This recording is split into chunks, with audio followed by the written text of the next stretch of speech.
নমস্কার বন্ধুরা, আজকে আরেকটা রান্না নিয়ে চলে এসেছি, কাতলা মাছের ঝোল। চলো রান্নাটা কি দিয়ে করছি দেখে নিই। এখানে কাতলা মাছ নিয়েছি আর ভালো করে ধুয়ে নিয়েছি মাছটা। আর মাছটা রান্না হবে আলু দিয়ে আর ঝিঙে দিয়ে। আলু দিয়েই করতাম, কিন্তু গরমের জন্য একটু ঝিঙেটা রেখেছি, খেতে খুবই ভালো লাগবে। চলো রান্নাটা কিভাবে করছি দেখে নিই। আমি ঝিঙেটা একটু বড় বড় করে কেটেছি, কারণ ঝিঙে তো একদমই গলে যায়। এখানে মাছ ভাজার জন্য সর্ষের তেল দিয়ে দিলাম। তেল গরম হয়ে গেলে তার মধ্যে একটু হলুদ আর লবণ দেব। তোমরা চাইলে মাছটাতেই হলুদ লবণ মাখিয়ে নিতে পারো।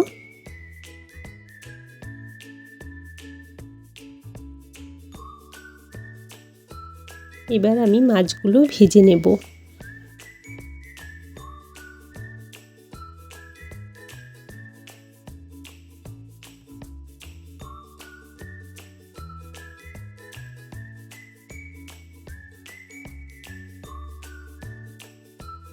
মাছগুলো আমার ভাজা হয়ে গিয়েছে, নামিয়ে নেব।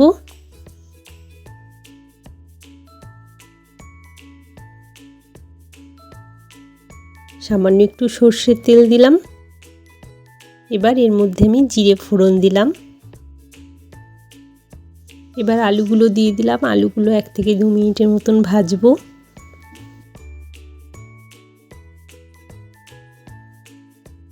আলুটা হালকা ভাজা হয়ে এসেছে। এখন এর মধ্যে আমি পেঁয়াজ, কাঁচা লঙ্কা আর আদা একসাথে বেটে রেখেছিলাম, সেটা আমি 2 চামচের মতন দিয়ে দিলাম।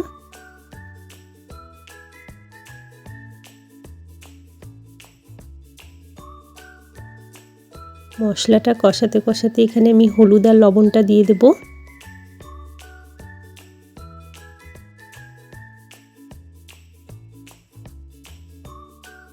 এবার এর মধ্যে আমি কেটে রাখা ঝিঙে দিয়ে দিলাম।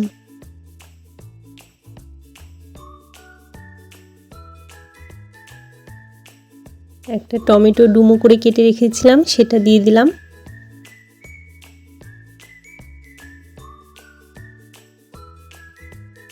এক মিনিটের মতন ঢাকা দেব।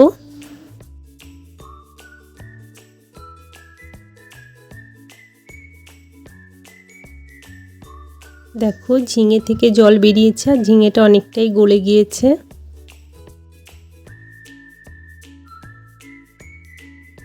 এবার এখানে আমি জল ব্যবহার করছি, 3 কাপের মতন জল দেব।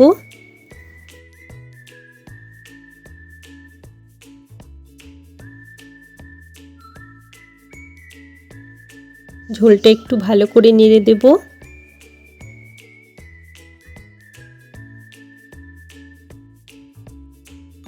ঝোলটা দেখো একটু ফুটে উঠেছে। এবার আমি মাছ ভাজাগুলোর মধ্যে দিয়ে দেব।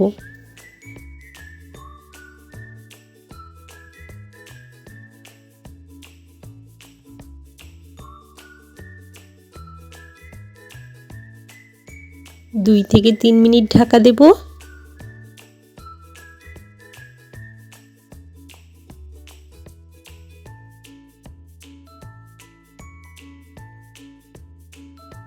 আলুটাও ভালো মতন সিদ্ধ হয়ে গিয়েছে, মাছের ঝোলটা হয়ে এসেছে, নামিয়ে নেব।